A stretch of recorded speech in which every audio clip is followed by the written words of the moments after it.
तो सूत जी महाराज से श्री शौनक जी महाराज कह रहे हैं कि भगवान सूत जी महाराज हमें कथामृत रसास्वाद कुशला सोन को ब्रवीत, कथामृत के आस्वादन करने में कुशल जो शौनक जी महाराज हैं वे सूत जी महाराज से कह रहे हैं कि माया मोह निरासस्य वैष्णवे क्रियते कथम।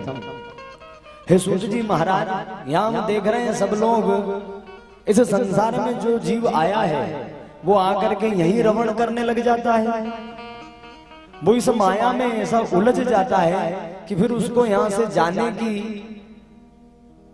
तनिक भी सुध नहीं रहते। वो इस नश्वर संसार को सब कुछ मान करके और यही स्थिर हो जाता है। घर परिवार, बेटा बहू, बच्चे इत्यादि में ही वो रमण करने लगता है।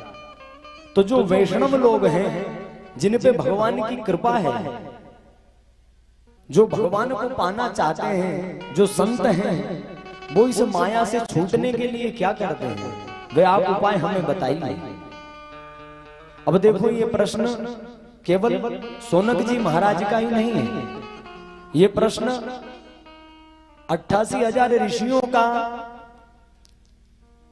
और उनके साथ में आप हम सभी भक्तों का है कि हे परमात्मा, इस माया से छूटने का प्रबल उपाय क्या है। हम जो है नाथ आपके चरणों में आना चाहते हैं, परंतु इस माया में ऐसे उलझे हुए हैं कि चाह कर भी इससे विरक्त नहीं हो पा रहे हैं। तनिक भी हमें उस लोक की सुध नहीं है।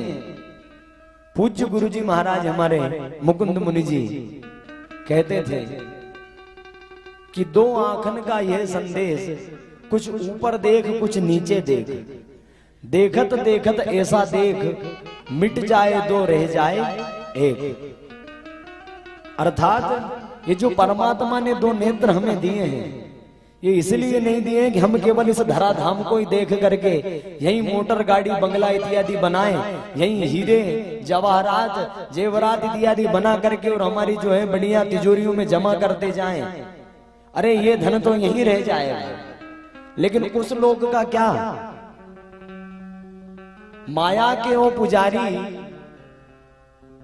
थोड़ी भी वो खबर है इस घर के अलावा तेरा भी एक और घर है, वहां आपको जाना पड़ेगा। तो ये माया, ये संपत्ति, जो जमीन जायदाद हम यहां बना रहे हैं, ये क्या हमारे साथ जाएगी? और कितने लोगों के साथ चली गई और कौन लेकर के चला गया? आज आप अपने जीवन का बहुमूल्य समय, एक एक क्षण इस माया को, इस धन को संग्रहित करने में लगाते जा रहे हैं। कोई सर्विस में है तो सर्विस का हमने हमारे 25 वर्ष 30 वर्ष 40 वर्ष दिन रात हाय हाय करते हुए धन की मारा मारी में ही निकाल दी। तिजोरी में बढ़िया खूब धन भर लिया हमने जमीन जायदाद भी बना ली, घर मकान अच्छा गाड़ी घोड़ा सब हो गया, लेकिन अंत समय में जब वहां चलेंगे तो क्या लेकर के जाएंगे? कुछ नहीं लेकर के जाएंगे। बोले लेकर के जाएंगे, ऐसा नहीं है। बोले हमारी जमीन लेकर के जाएंगे महाराज जी, ऐसे थोड़ी रजिस्ट्री है हमारी पक्की, कोई छुड़ा नहीं सकता हमसे। जो तिजोरी में हमारा जो सोना चांदी है लॉकर में हमने रखा हुआ है जमा करके, उसको हम लेकर के जाएंगे। ऐसे कैसे नहीं लेकर के जाएंगे? जीवन भर की हमारी पूंजी है, जरूर लेकर के जाएंगे। क्यों नहीं लेकर के जाएंगे? तो देखिए, एक ही चीज हम लोग लेकर के जाएंगे, वही चीज आप लेकर के जाएंगे, वही चीज हम लेकर के जाएंगे। लेकिन कब लेकर के जाएंगे? जब वो चीज हमारे पास में होगी, तब हम उसको लेकर के जाएंगे।